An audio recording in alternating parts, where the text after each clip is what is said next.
Assalamualaikum bosku, welcome to my channel. Sebelum menonton jangan lupa subscribe, nyalakan dulu loncengnya, dan jangan lupa like dan komen. Dan jangan lupa ambil posisi rebahan kalian. Untuk kalian selamat menyaksikan. Suara tabrakan logam terdengar seketika. Pagoda perak yang jatuh dari langit diguncang dengan keras oleh Ye Chen dan Qi yang merupakan pemilik pagoda, dibuat mundur karena koneksi jiwa pagoda dan pemiliknya. Ini, adegan aneh seperti itu membuat pertempuran tidak menentu. Itu tongkat besi lagi. Kong Chao dan Zuo Qiuming, wajah mereka suram dan mengerikan. Mereka tahu kengerian tongkat besi itu aneh. Di loteng tidak jauh, si Tunan, murid peringkat keempat dari puncak gunung api, mau tidak mau menyentuh dagunya. Itu harus menjadi senjata yang ditujukan pada jiwa. Ni Feng, yang selalu pendiam, berbicara untuk pertama kalinya. Jelas, dia tidak pernah berpikir bahwa Ye Chen masih menyembunyikan ini. Senjata yang ganas. Hancurlah kau. Di arena, raungan Ye Chen sudah terdengar, dan dengan keras, dia merobohkan pagoda perak yang masih bergetar dengan satu pukulan. Melawan senjata ajaib dengan tangan kosong. Ye Chen ini adalah binatang buas.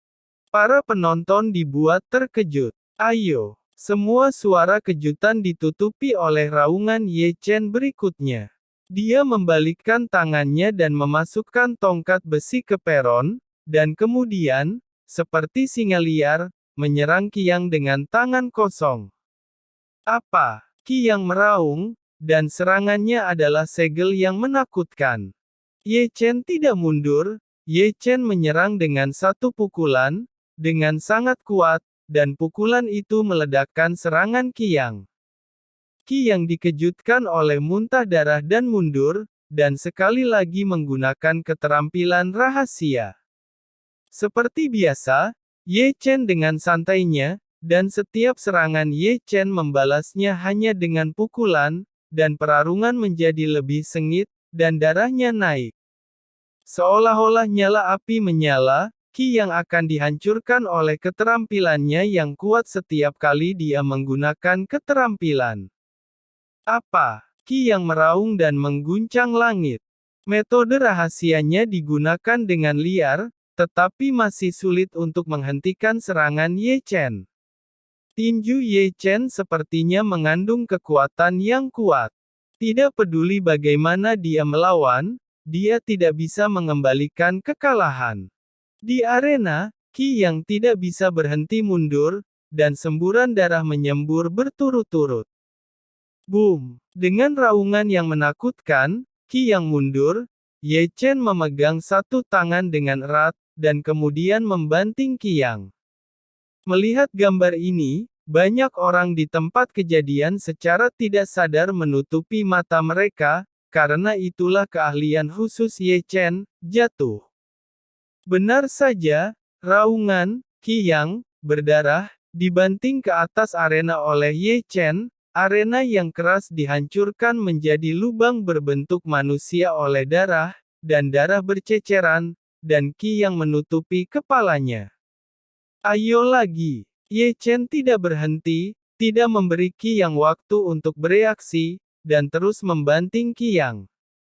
Boom! Raungan kedua segera berdering, dan Qiang dihancurkan di platform pertempuran lagi. Boom! Boom! Kemudian untuk yang ketiga, keempat, kelima.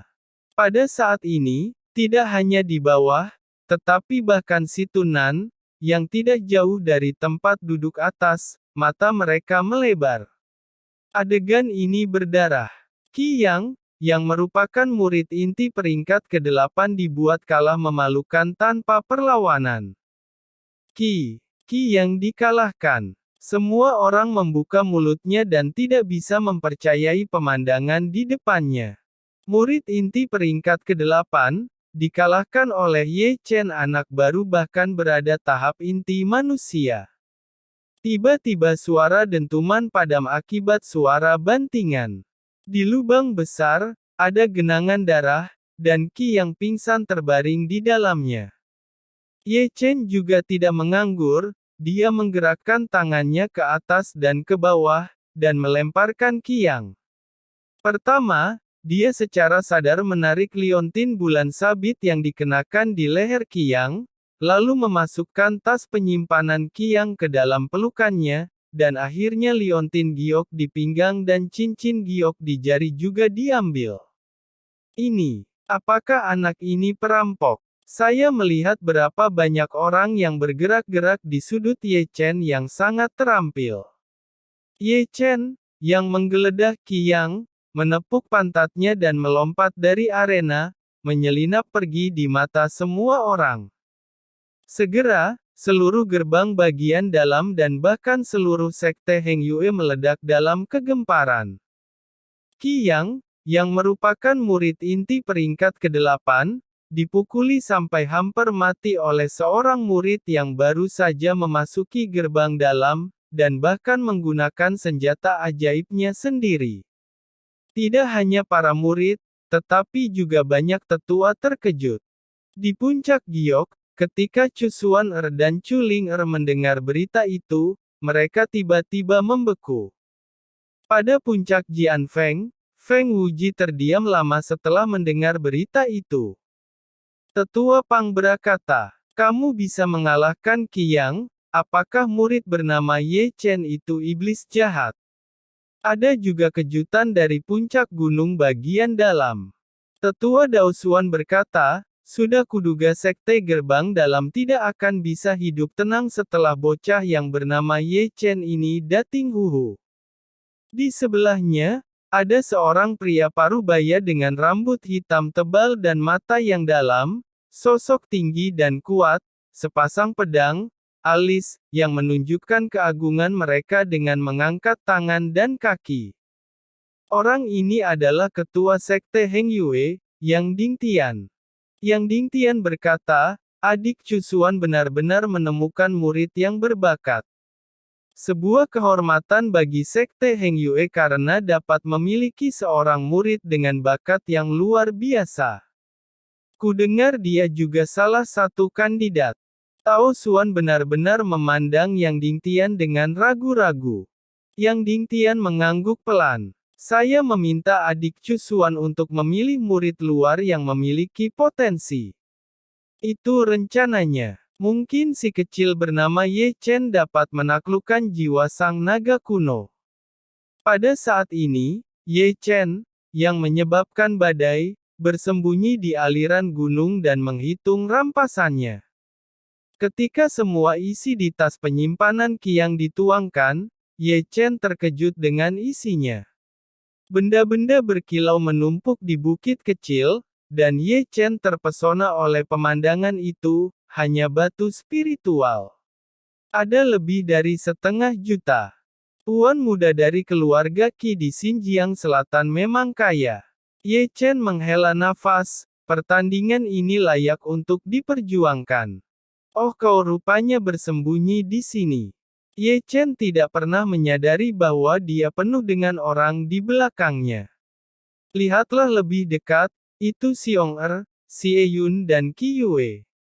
Ye Chen berkata, ternyata kalian, kupikir masih ada orang lain yang mengejarku dan menyerahkan diri dan hartanya padaku. Xiong-er berkata, apakah para pendukung juga mendapat bagian? Ye Chen menjawab, satu untuk satu buah, ambil sendiri. Ye Chen tidak ragu-ragu. Baik. Xiong-er menerkam yang pertama, dan seluruh tubuhnya terbaring di atasnya, tetapi Xie Yun menendangnya keluar dengan cepat. Segera, beberapa orang memilih harta itu, dan kemudian menatap Ye Chen yang menyatukan mata mereka. Xie Yun berkata, hentikan. Benda yang paling berharga tidak ada di sini, melainkan ada pada Ye Chen. Ye Chen mengambil harta itu dan melihat semua orang menatapnya, sedikit tertegun. Apakah kamu tahu apa artinya mengalahkan Qiyang? Xie Yun mengerutkan kening pada Ye Chen. Apa artinya? Itu berarti kau akan mengambil alih peringkatnya, Dengan kata lain kau akan menjadi murid inti peringkat ke-8 Sekte Heng Yue. Terus terang, kamu sekarang adalah salah satu dari 9 murid inti Sekte Heng Yue. Beberapa hari kompetisi antar 3 sekte akan diselenggarakan. Kau akan menggantikan Qiang untuk berpartisipasi dalam kompetisi tersebut. Seperti yang dikatakan Xie Yun, Ye Chen tidak bisa membantu tetapi menjentikkan dan menyentuh dagunya.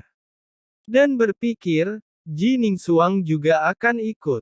Dia tidak banyak berpikir, tetapi karena Qi yang dikalahkan di tangannya, dia secara alami akan menggantikan Qi yang di peringkat Sekte Heng Yue, dan dia memenuhi syarat untuk berpartisipasi dalam kompetisi 3 sekte. Memikirkan kompetisi besar 3 sekte, Ye Chen tidak bisa tidak memikirkan sekte lamanya Sekte Zhengyang, dan beberapa kenangan tak terlupakan muncul di benaknya tanpa bisa dijelaskan. Aku pergi dulu. Ye Chen berpikir dengan tergesa-gesa, meninggalkan kalimat dengan tergesa-gesa, berbalik dan berjalan menuju puncak Gunung Giok. Anak ini sedang memikirkan sesuatu.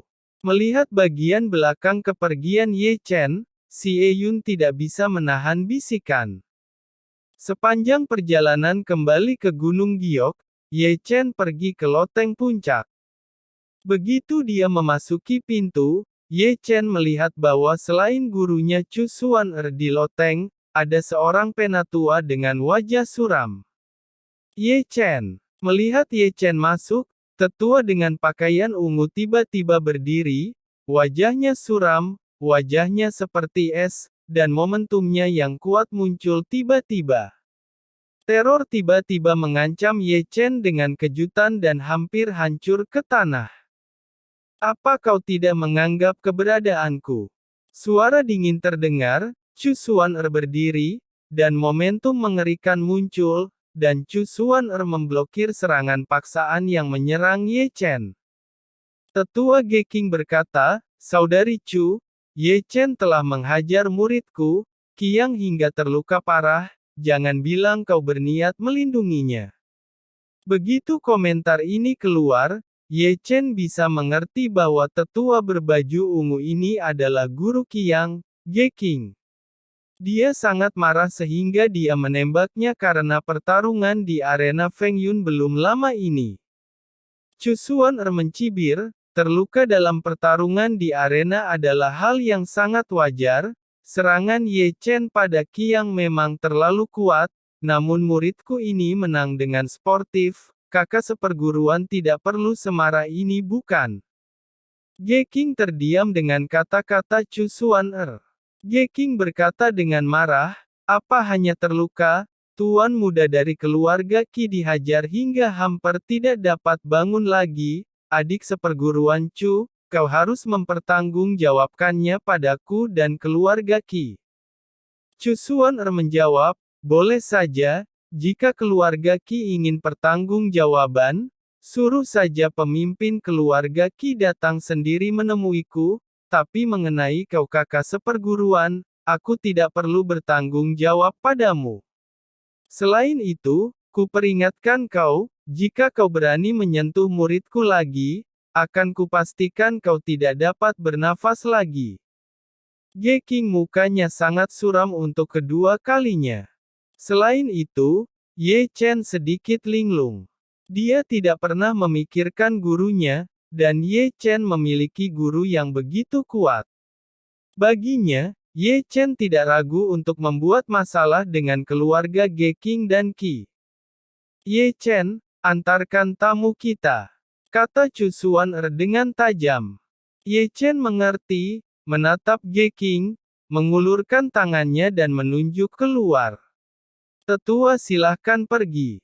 Oke, bagus. Geking sangat marah, wajahnya dingin dan menakutkan, dan dia tiba-tiba bangkit, melangkah keluar, dan pada saat dia berjalan keluar pintu, dia tidak lupa menatap Ye Chen dengan mata dingin.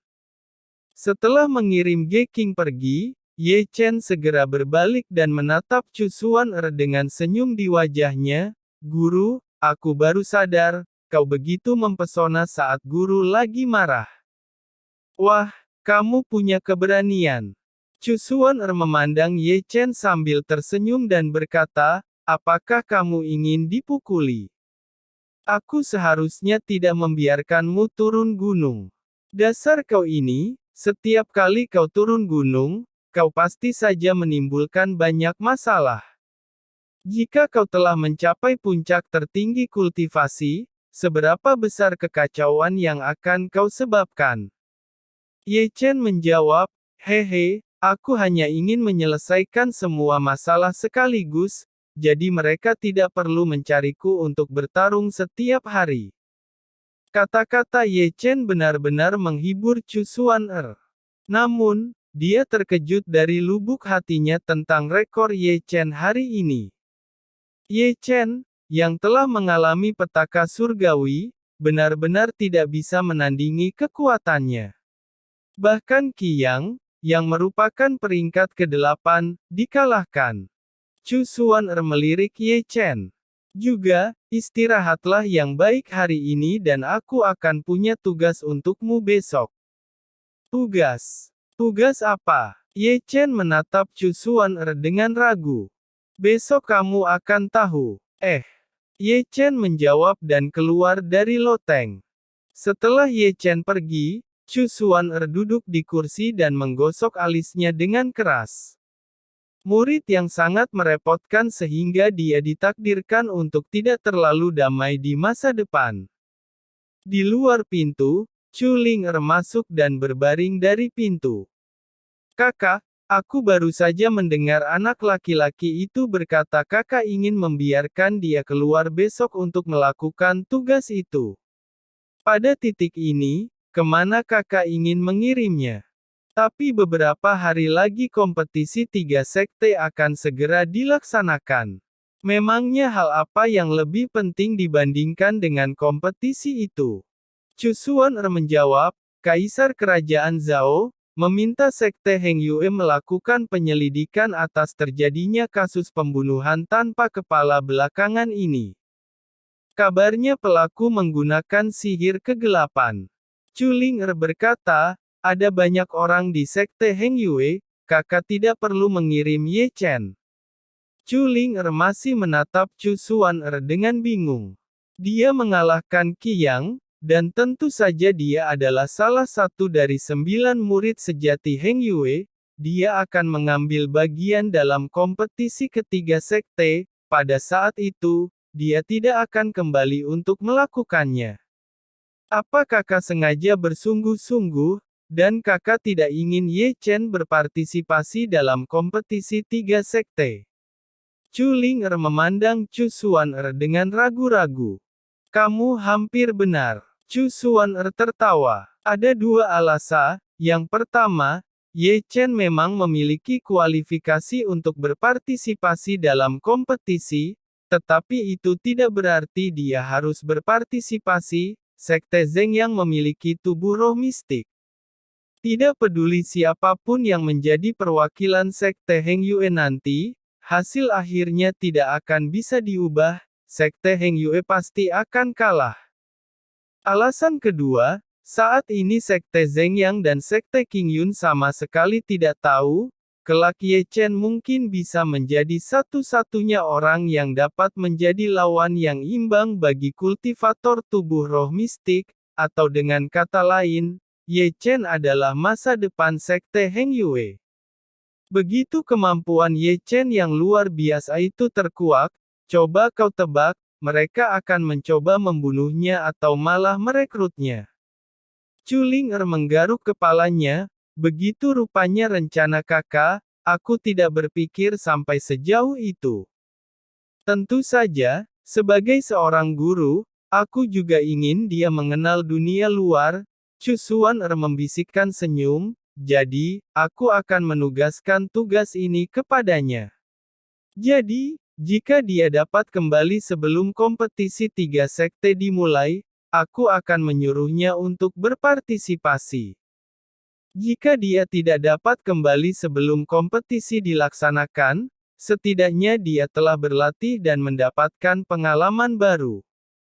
Jika dia tidak bisa kembali, seseorang akan menggantikannya untuk berpartisipasi dalam kompetisi 3 sekte. Jadi biarkan saja takdir yang memutuskannya. Tetapi dalam beberapa hari, kemungkinan dia kembali sangat kecil, karena menurut intelijen tahu bahwa kekuatan misterius yang mengganggu kerajaan Zhao tidaklah sederhana.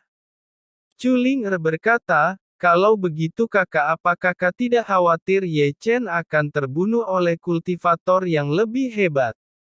Chu Xuan tersenyum dan berkata, ini juga jenis latihan yang berbeda, kakak yakin Ye Chen bisa berdiri sendiri. Chu Xuan tersenyum manis. Chu Xuan